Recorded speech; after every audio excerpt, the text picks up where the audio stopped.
Le secteur du bâtiment est en perpétuelle évolution. Avec les nouveaux matériaux et des technologies sans cesse innovantes, le BTP offre une palette de métiers très divers, regroupés en 3 grandes familles, le gros œuvre, le second œuvre et les travaux publics. Les métiers deviennent de plus en plus techniques et les façons de travailler évoluent. Désormais, c'est la précision des gestes qui compte. Savoir assembler est devenu primordial. Entrer dans le bâtiment, c'est s'offrir une évolution de carrière très intéressante. La sécurité de l'emploi est assurée avec des salaires souvent attractifs. De l'ouvrier au chef d'entreprise, en passant par le maîtreur ou l'ingénieur, ces professionnels ont tous en commun la fierté de participer à l'acte de construire. Mais c'est avant tout l'homme ou la femme qui est au cœur du système. Autonomie, habileté manuelle, esprit d'équipe, sens du contact et capacité d'adaptation sont les principales qualités recherchées aujourd'hui par les entreprises. Ces professionnels doivent aussi avoir un sens aigu de la sécurité et du travail bien fait. Le bâtiment, des métiers qui changent.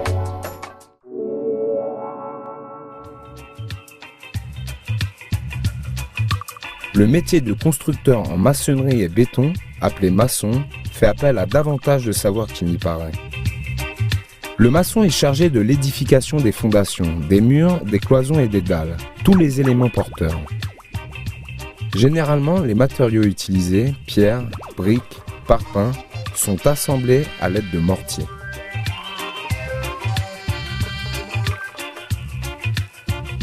Le coffreur-bancheur, quant à lui, procède à la mise en place des coffrages et moules ainsi que de leur étayement. Après avoir positionné l'armature, il procède au coulage du béton. Quand celui-ci atteint le niveau de résistance requis, il décoffre l'ensemble. Il ouvre le coffrage, le nettoie et peut le huiler avec une brosse ou un pulvérisateur.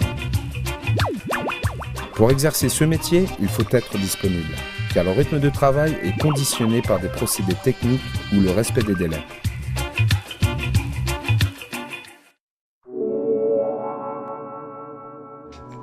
Sur le chantier, le grutier est un homme important.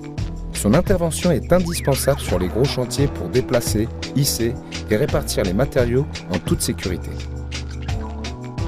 Quand un chantier débute, il participe au montage de la grue, vérifie les systèmes de sécurité en rapport avec la portée de la flèche et son contrepoids.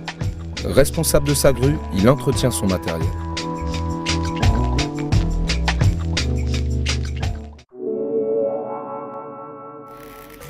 Le charpentier réalise et pose les assemblages participant à la construction des bâtiments. Que ce soit en atelier par le tracé de l'épure, le choix des bois et leur façonnage, ou que ce soit sur chantier par le montage des structures, la mise en place de la couverture, le charpentier a des compétences précises et multiples. Le charpentier est présent à toutes les étapes de l'édification des superstructures.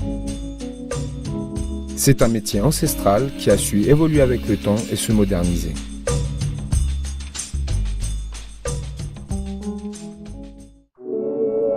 Le menuisier a su s'adapter à la modernisation de sa profession. La tradition n'a pas disparu et le bois demeure son outil de prédilection. Mais le plastique, le PVC, l'aluminium sont de plus en plus utilisés. Il crée des aménagements, portes, fenêtres, placards, escaliers, parquets et intervient de plus en plus sur l'isolation, l'insonorisation ou même la décoration. La découpe est effectuée avec des machines modernes à commande manuelle ou numérique, ce qui facilite la tâche. Une fois les pièces découpées et remodelées dans les ateliers, le montage et la pose de l'ouvrage seront réalisés sur le chantier. Le respect des normes de sécurité est indispensable. Il doit choisir ses matériaux, maîtriser la géométrie, disposer d'une bonne représentation spatiale et savoir dessiner. Patient et précis, il dispose d'une grande habileté manuelle.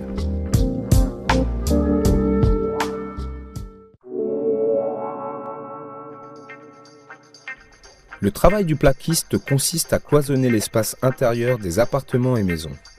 Il est le premier intervenant après le gros œuvre et le charpentier. Il réalise cloisons et faux plafonds selon les plans fournis par le maître d'ouvrage. Parmi son champ d'intervention, le plaquiste peut incorporer à ses ouvrages différents complexes pour améliorer l'isolation thermique et acoustique, permettre le passage des différents circuits en conservant l'aspect esthétique. Il peut même aller jusqu'à la décoration en posant des corniches, des moulures ou des rosaces. Être créatif, rapide et savoir s'adapter à la technicité des produits sont les qualités d'un plaquiste aujourd'hui. Le carreleur et le poseur de revêtement de sol jouent un rôle essentiel dans la décoration et la finition. L'originalité de leur activité réside dans les matières avec lesquelles ils travaillent. Tout est permis.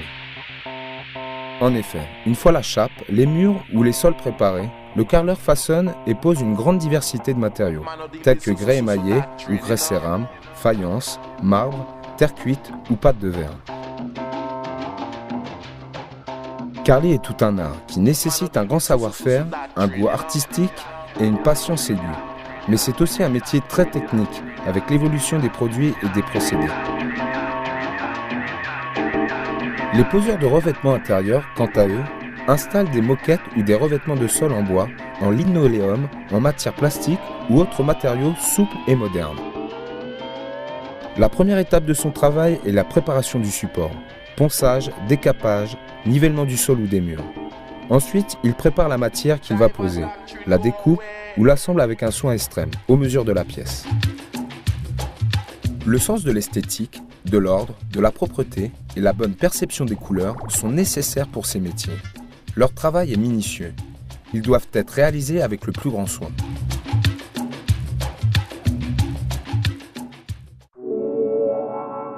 Le plombier est spécialiste de l'installation, de l'entretien et de la réparation des canalisations et des appareils de distribution d'eau et de gaz. Il trace des repères et perce les trous pour les poses des conduites. Il façonne les tuyauteries et soude les éléments pour les relier ou les connecter. Puis il pose les appareils, procède à leur réglage et à leur mise en service. Le plombier doit faire preuve d'initiative, de réflexion et d'adaptation, car chaque intervention est différente. Avec la modernisation de la vie courante, la gamme de ses interventions s'est élargie. Il peut intervenir sur des piscines ou des systèmes de protection incendie. Il devient alors spécialiste du confort et professionnel de l'ambiance. L'électricien intervient sur l'éclairage, la signalisation et l'alimentation des appareils. Il les installe, les met en service et effectue les travaux de dépannage ou de maintenance. La coordination avec les autres corps de métier est essentielle, surtout sur les gros chantiers. L'électricien choisit sa spécialité. Industrie avec une intervention à tous les stades de la construction, bâtiment avec la pose de chemins de câbles et courant faible plus proche des câblages informatiques. C'est un métier méticuleux qui demande une attention toute particulière sur la sécurité. Il doit disposer de connaissances en électrotechnique et en réseau et circuits de communication, puisqu'il réalise des contrôles de sécurité avant de mettre l'installation sous tension.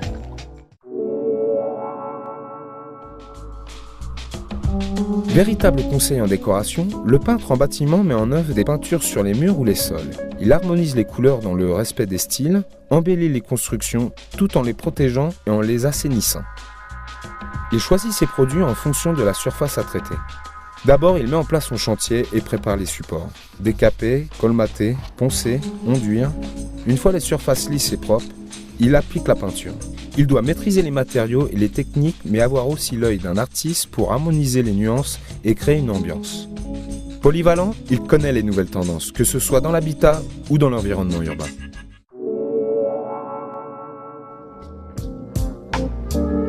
Chargé de diriger les travaux de construction, le chef de chantier est avant tout un meneur d'hommes et doit avoir suffisamment de charisme pour se faire respecter. Présent en permanence sur le chantier, il organise le travail en fonction des plans et coordonne les différents corps de métier. Diplomate, réactif et rigoureux, il veille au respect des règles de sécurité du travail. En Nouvelle-Calédonie, le BTP regroupe environ 7400 entreprises, représentant pratiquement 9000 salariés. C'est un secteur économique très dynamique. La profession offre aussi aux salariés la possibilité de se former tout au long de leur vie professionnelle. Certains, après plusieurs années d'expérience, créent ou reprennent une entreprise et transmettent à leur tour leur passion de construire. Les métiers du bâtiment évoluent. Rejoignez-nous. Le bâtiment, des métiers qui changent.